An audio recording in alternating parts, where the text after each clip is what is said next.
Quem é o Espírito Santo? Para termos comunhão e trabalhar com o Espírito Santo, precisamos conhecê-lo bem.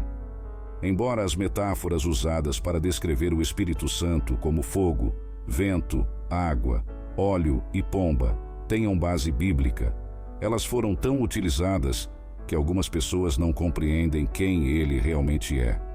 Vamos examinar uma verdade fundamental. O Espírito Santo é Deus, assim como Deus Pai e Deus Filho. O Espírito Santo é um membro da divindade. A própria Bíblia se refere ao Espírito Santo como Deus. Uma das instruções de Jesus aos seus discípulos, antes de ascender aos céus, foi: portanto, vão e façam discípulos de todas as nações, batizando-os em nome do Pai, do Filho e do Espírito Santo. Mateus 28:19. Aqui, Jesus claramente coloca o Espírito Santo na mesma categoria que o Pai e o Filho. No livro de Atos, um homem chamado Ananias, juntamente com sua esposa Safira, vendeu uma propriedade e trouxe apenas uma parte do lucro aos apóstolos, fingindo que era o valor total. O apóstolo Pedro, cheio do Espírito Santo, confrontou Ananias, destacando uma mentira não apenas aos homens, mas ao próprio Deus, evidenciando assim a divindade do Espírito Santo. Atos 5:3-4. Esta passagem é significativa, pois revela não apenas a onisciência do Espírito Santo, capaz de discernir as intenções ocultas do coração humano, mas também sua presença ativa e influente na comunidade dos primeiros cristãos. A história de Ananias e Safira serve como um poderoso lembrete da justiça e santidade do Espírito Santo, e da seriedade com que ele vê a honestidade e integridade na vida da igreja. Este episódio no livro de Atos não é um incidente isolado, mas parte de uma narrativa maior que ilustra repetidamente o papel crítico do Espírito Santo na orientação, correção e empoderamento da igreja primitiva, reafirmando continuamente sua natureza divina e seu papel essencial na realização do plano de Deus. Versículos do Antigo Testamento, inspirados pelo Espírito Santo, são mencionados no Novo Testamento como sendo escritos pelo próprio Espírito. Esta conexão entre os testamentos é significativa, pois ressalta o papel contínuo do Espírito Santo na revelação divina ao longo da história bíblica. Por exemplo, Isaías 6:9, que diz: vai e dize a este povo: ouvireis de fato, mas não entendereis. Vereis de fato, mas não percebereis. É um versículo profundamente simbólico. Ele não apenas comunica uma mensagem importante em seu contexto original, mas também transcende seu tempo e local ao ser citado no Novo Testamento. Paulo, ao citar este versículo em Atos 28, 25, 26, atribui diretamente ao Espírito Santo. Esta atribuição é crucial, pois não se trata apenas de uma mera repetição de palavras antigas, mas de um reconhecimento da atemporalidade e da continuidade do propósito divino. A partir de passagens bíblicas como essas, entendemos claramente que o Espírito Santo faz parte da Santíssima Trindade. Podemos também ver que o Espírito Santo é Deus e que ele realiza obras que somente Deus pode fazer. O Espírito Santo criou os céus e a terra pela vontade de Deus. Gênesis 1, 2, Jó 26, 13.